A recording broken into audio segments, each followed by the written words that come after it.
আরে নান্টু, আরে হারান্দা যে কেমন আছেন? আরে আমি তো ভালোই আছি। তা সকাল সকাল কোথায় গেছিলে? এই বাজার থেকে কিছু কম দামে আলু পটল নিয়ে আসলাম। বাহ, ভালো করেছো নান্টু। তা কয়দিন ধরে তুমি সন্ধ্যাবেলায় তাসের আড্ডায় আসছো না কেন? খুব ব্যস্ত নাকি? হ্যাঁ, তাই একটু বলতে পারেন। আসলে ছেলে বৌমাকে নিয়ে শ্বশুর বাড়ি গেছে তো, তাই একা হাতে সবকিছু করতে করতে আর সময় হয়ে উঠছে না। ও আচ্ছা আচ্ছা, বুঝেছি। সময় পেলে সন্ধ্যাবেলা এক পাক এসো, তোমাকে ছাড়া ঠিক তাসের আড্ডাটা জমে না। আচ্ছা ঠিক আছে, সময় পেলে যাব।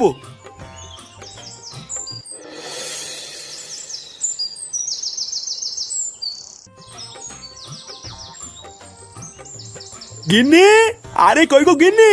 এই তো। উফ, লেওড়া কি গরমে, এখনো শীত ছুরি হতে পারলো না আর গরমও পড়ে গেল। এই নাও বাজার করে এনেছি, তাড়াতাড়ি রান্নাটা শুরু করো তো, জোর খিদে পেয়েছে। হ্যাঁ এই তো ভাত হয়েই গেছে, শুধু তরকারিটা করেই তোমাকে খেতে দিয়ে দেবো। তা কি বাজার করে আনলে গো? আর বলো না, বাজারে খাওয়ার মতন তেমন কিছুই নেই। যাতেই হাত দিচ্ছি সেটাই সেটা ভাঙা দাম। তারপর শেষে গিয়ে কম দামে কিছু আলু পটল আর লাউ পেয়েছিলাম, সেটাই নিয়ে এসেছি। এই, তুমি সেই সকালবেলায় বেরিয়ে এখন বাড়ি এসছো কম দামের কিছু আলু আর পটল নিয়ে? হ্যাঁ, এই মানে গিন্নি, বাজারে এর থেকে কম দামে আর কিছু ছিল না গো। তোমার ওই কম দামের আলু আর পটল নিয়ে কি তোমার বাপের শ্রাদ্ধ দেবো নাকি? শালা সেই কবের থেকে একটু মাছ খাই না, একটু মাছটা জানবে কিনা তা না, এনেছে আলু আর পটল। একটা দিনে একটু ভালো মন্দ খাওয়ানোর ক্ষমতা নেই, বালের ভাতা রয়েছে উনি। বালের পচা আলু পটল কিনে নিয়ে এসছে। নে রে, আজকে মনে হচ্ছে আর কপালে ভাত জুটবে না রে। না, ফুটোকে একবার ফোন করে দেখি কবে বাড়িতে আসবে। এইভাবে তার বাড়িতে একা একা থাকা যাচ্ছে না।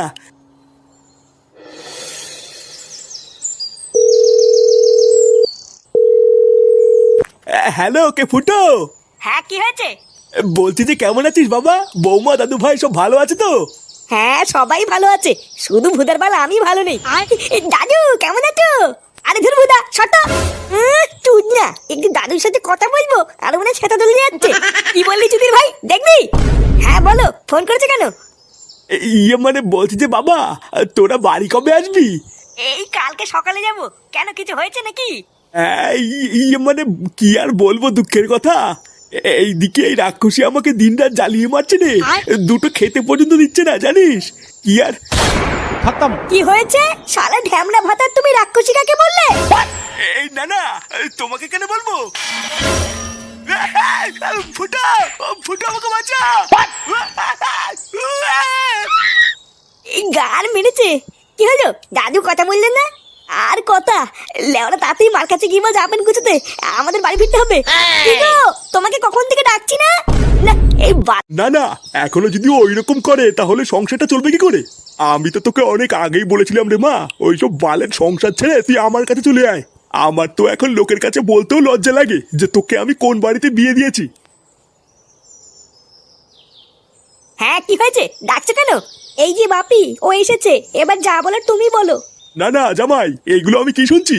তুমি নাকি কোনো কাজ বাজ করো না, সারাদিন নাকি টোটো করে ঘুরে বেড়াও।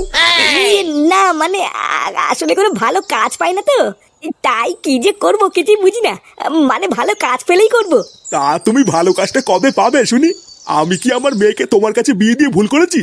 আমার তো এখন লোকের কাছে বলতেও লজ্জা লাগে যে আমার জামাই বেকার। জানো বাপি, ও এখন ওর বাবার কাছ থেকে 10 টাকা চেয়ে খায়। আমার তো এখনো এটা ভেবে খুব লজ্জা লাগে যে আমার স্বামী এখনো আমার শ্বশুরের টাকায় চলে।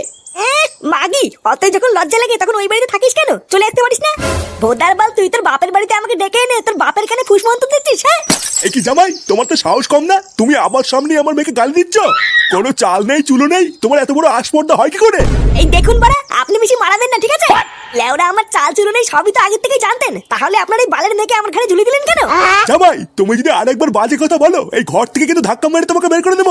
আরে লেওরা, আপনি কি বের করবেন? কাল সকাল হলে আমি নিজেই চলে যাবো। আর দাঁড়া মাগি, তোর ওই বাড়ির হাড়ির খবর এই বাড়িতে এনে দেবো, তোর ব্যবস্থা করছি। একবার ওই বাড়িতে চ।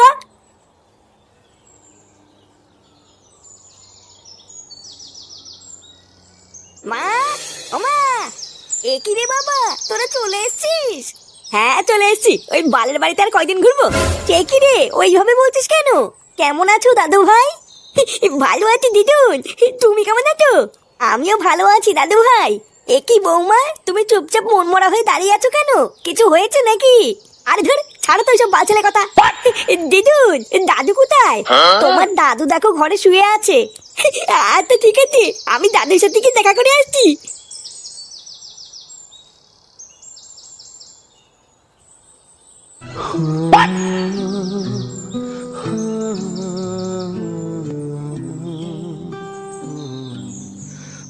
এই দাদু, কেন?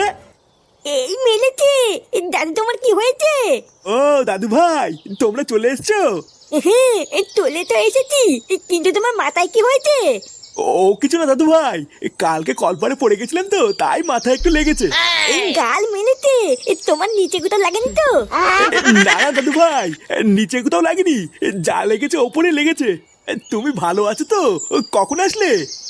এই তো কেমনই আসলাম। এ ফাটা, তুই এখন এখান থেকে যা, দাদুর সাথে আমার কথা আছে। নে, একটু দাদুর সাথে কথা বলছি, আরে তুই না চলে এসছে।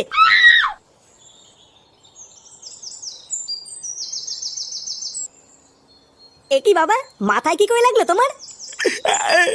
আর বলিস না বাবা, কালকে তোর মা আমাকে রামপাট খেলিয়েছে। তোরা তো বাড়ি ছিলিস না, তোরা জানিস না আমি কি করে বেঁচে আছি।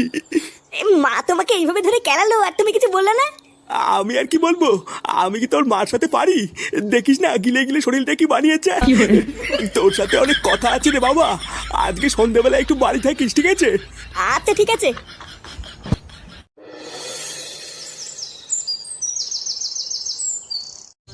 এইসব তুই কি বলছিস রে ফুটো? তোর মা তোর বাপকে কেলিয়ে চোখ মুখ কানা করে দিয়েছে? হ্যাঁ ভোদার বাল, তা নাই তো কি, আমি কি তোদের সাথে মজা করছি নাকি? লেওরা দুটো দিনের জন্য শুধু একটু শ্বশুর বাড়ি গেছি, আর তোরা একটু আমার বাড়ি থেকে খবর আনিসনি, বুঝলা পল্টুদা? ওই জন্য আমি কালকে ফুটোর বাড়ির পাশ দিয়ে যাওয়ার সময় ঝামেলার আওয়াজ পাচ্ছিলাম, বুঝলা? আওয়াজ শুনে তো মনে হচ্ছিল ধূপধাপ কে যেন কাকে কেলাচ্ছে। আমি তো আর ভাবলাম কি না কি, ওই জন্য যাইনি। তা হঠাৎ তোর মা তোর বাপকে ধরে কেলালো কেন? তোর বাপকে কিছু করেছে নাকি? তা আমি কি করে বলবো, আমাকে তো এইসব কিছুই বলেনি। বাবা শুধু আমাকে বললো সন্ধ্যাবেলা একটু বাড়ি থাকতে, কি যেন একটা বলবে। আমার মনে হচ্ছে তোর বাবা আজকে থেকে সবকিছু খুলে বলবে রে, এ কি করে চোদনটা খেয়েছিল। তুই এক কাজ কর বুঝলি, আজকে সন্ধ্যাবেলায় তুই বাড়িতেই থাক, তারপর কাকু কি বলে সেটা শোন, শুনে আমাদেরকে কাল সকালে জানা। হ্যাঁ, আমিও ওটাই ভাবছি।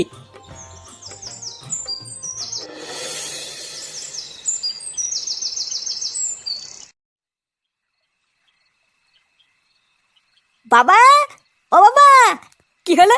বাড়ায় আমাকে বললো যে সন্ধ্যাবেলায় বাড়ি থাকতে। না, একবার ঘরে গিয়ে দেখি গিয়ে ঘরে আছে কিনা।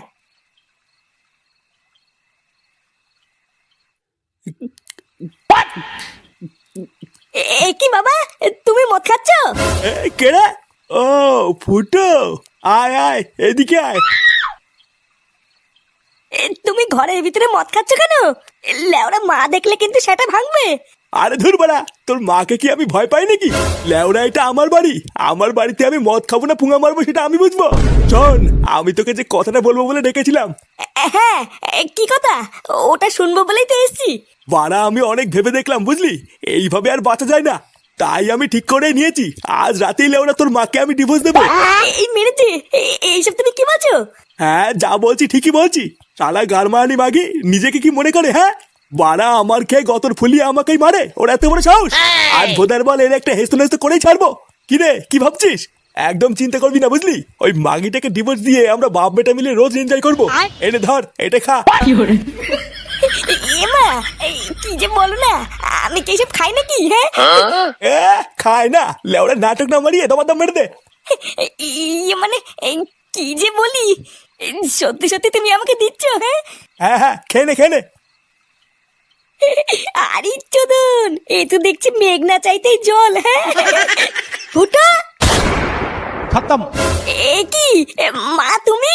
ও, তার মানে আজকাল ঘরের ভিতরে লুকিয়ে লুকিয়ে এইসবও হয়? হ্যাঁ, দেখো না গিন্নি, বারবার ওকে আমি বললাম আমি এইসব খাই না, তাও আমাকে জোর করে খাওয়াচ্ছে। এইসব তুমি কি বলছো বাবা?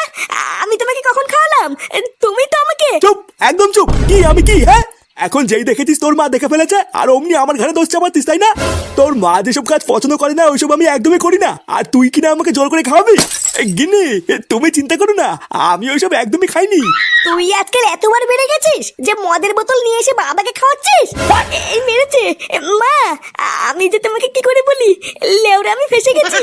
কি হয়েছে? তুই দোষ করে আবার দোষ ঢাকছিস? তোর এত বড় সাহস! আজকে তোর একদিন কি আমার একদিন, শালা শয়তান।